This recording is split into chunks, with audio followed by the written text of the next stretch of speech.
గ్రామీణ ప్రజలకు ఉపాధి హామీ పథకాన్ని దూరం చేసి వైసీపీ ప్రభుత్వం పేదల పొట్టగొడుతోందని ఎమ్మెల్యే అభ్యర్థి వెగేసన నరేంద్రవర్మ మండిపడ్డారు. మున్సిపల్ ఎన్నికలు జరగకుండా అడ్డుపడి మున్సిపల్ కమిషనర్ ద్వారా ఏకపక్ష నిర్ణయాలు తీసుకుంటూ ఎమ్మెల్యే కోన రఘుపతి అనేక అవకతవకలకు పాల్పడిన విషయం బాపట్ల ప్రజానీకానికి తెలుసన్నారు.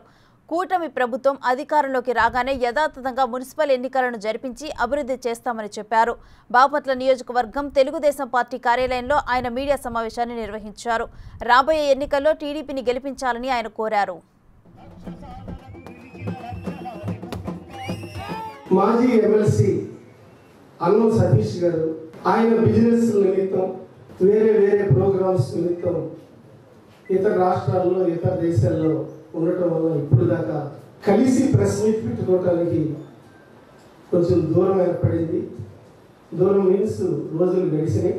ఆయన నిన్న రావటం, నరేంద్ర రేపు మనందరం కలిసి ప్రెస్ మీట్ పెడదాం. బాపట్ల మున్సిపాలిటీలో ఇప్పటి వరకు ఎన్నికలు జరపకుండా వైసీపీ పార్టీ కమిషనర్ని అడ్డం పెట్టుకుని ఎన్నో ఏకగ్రీవమైన నిర్ణయాలతో ఎమ్మెల్యే గారు ఎన్నో తప్పుడు పనులకు శ్రీకారం చుట్టిన విషయం మనందరికీ తెలిసిందే. ప్లాన్లు కానివ్వండి, ప్రొసీడింగ్స్ కానివ్వండి, మున్సిపాలిటీలో దోమల విషయాలు కానివ్వండి, మంచినీళ్ళు కానివ్వండి, తర్వాత కమిషనర్లు అప్పుడే ఇద్దరు మారిపోయారు. ఎండాకాలం వచ్చింది, ఎండ తీవ్రంగా ఉంది.